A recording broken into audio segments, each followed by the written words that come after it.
Hi everyone, welcome. My name is Dana.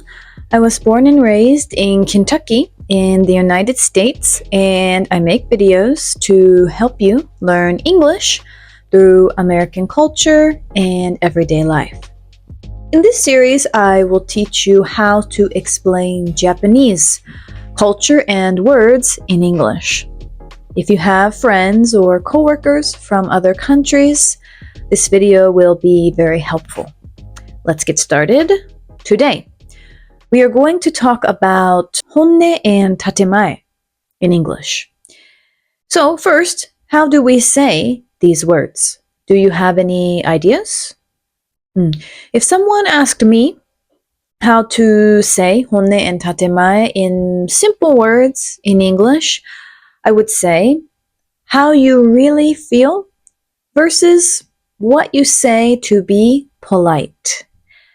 Of course, there are many other ways to express these ideas, but if you explain it like this, native English speakers will immediately understand what you want to say.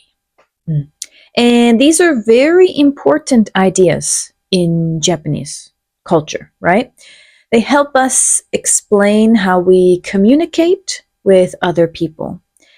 In Japan, from my experience, it's very important to understand your relationship with someone and if you should say how you really feel or if you should just be polite. So, what about the United States? Many of you may think that American people are very open and honest all the time. I do think we speak directly a lot of the time, and English is also a direct language, but there are some situations where we are not so open and honest. Sometimes we may not say how we really feel. The reason could be we don't want to hurt someone's feelings, or we want to avoid problems or trouble. That is going to be the main topic of today's video. I'm going to share with you some common phrases Americans use when they want to be polite. So these are a bit similar to tatemae in Japanese. Not exactly the same. We don't have this exact concept or culture, but they are similar. And before we look at the examples, please understand, I'm not telling you to lie to people. These phrases are just tools you can use for maintaining good relationships with people and avoiding uncomfortable situations. So I think this will be a good tool for you to communicate with friends, coworkers, or even strangers in English. Okay? Let's start with this example. Someone you know invites you somewhere, but you don't want to go. This happens sometimes, right?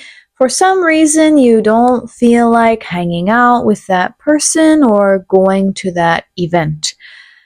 If you're honest, you might say, "No thanks," or "No, I don't want to go." And if you're talking to a close friend, it's actually fine to be more direct like this.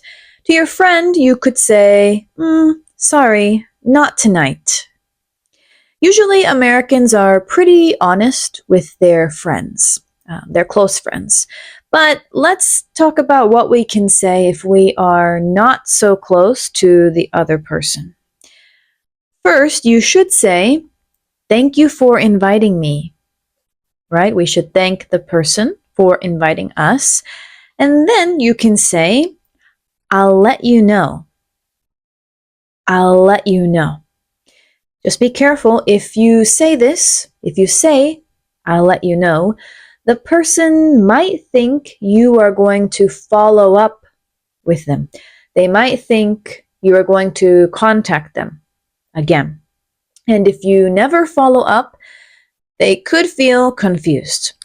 So I would only use this if that person invited a lot of other people, or you don't think that person will contact you again.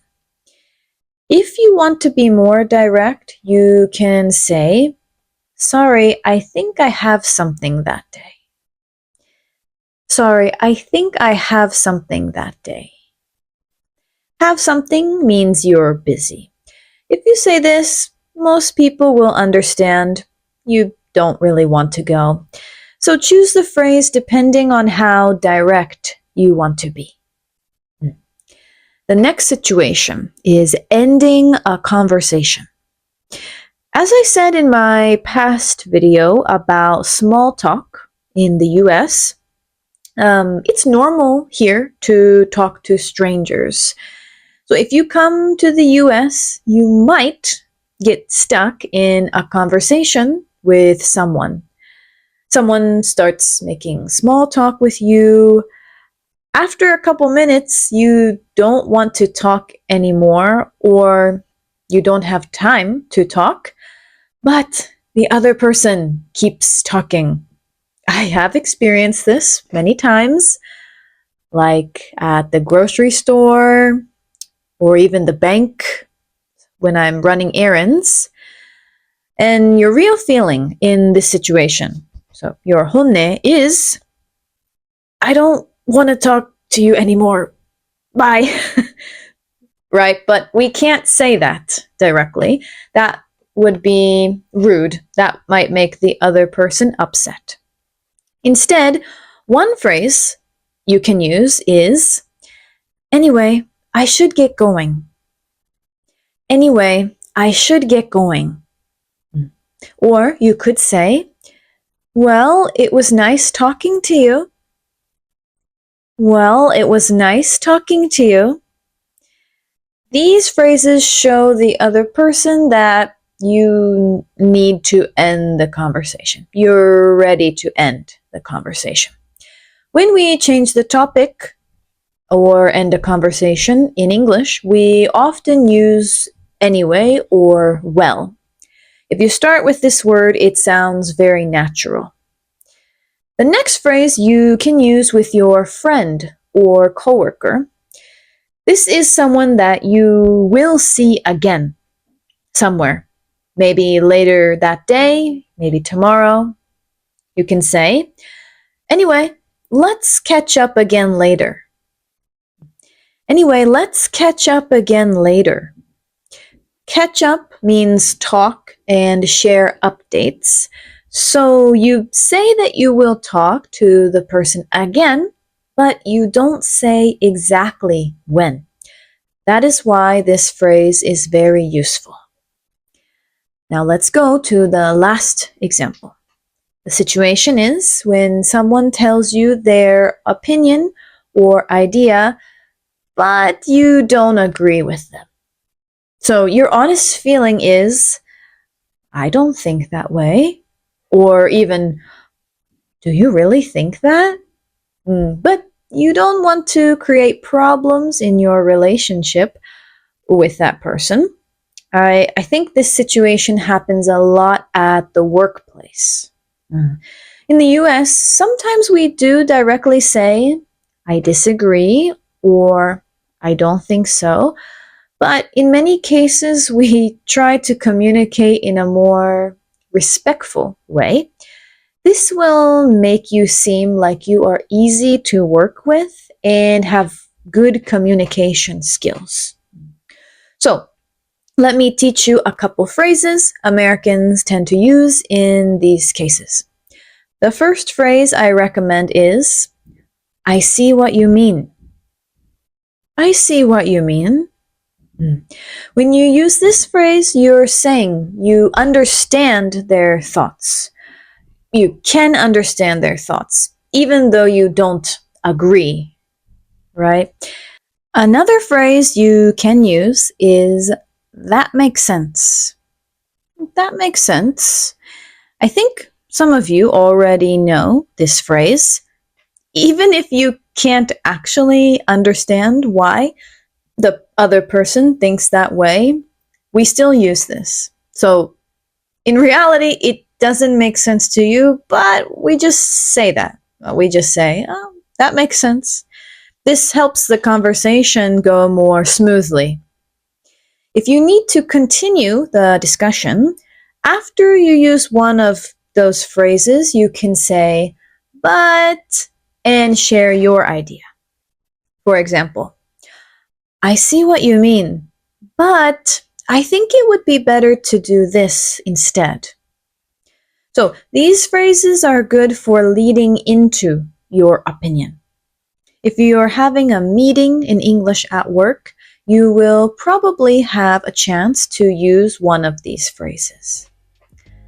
Okay, that was the last example. As I said in the beginning, there are situations where Americans don't say exactly how they feel. But this doesn't mean we always lie. We think of these phrases as communication tools. They're a tool you can use when you need to be careful, when you need to communicate carefully with someone. They are especially helpful for maintaining good relationships with people and avoiding uncomfortable situations. Okay, I hope everyone found this helpful. I will see you in the next video. Thank you for watching. Bye-bye.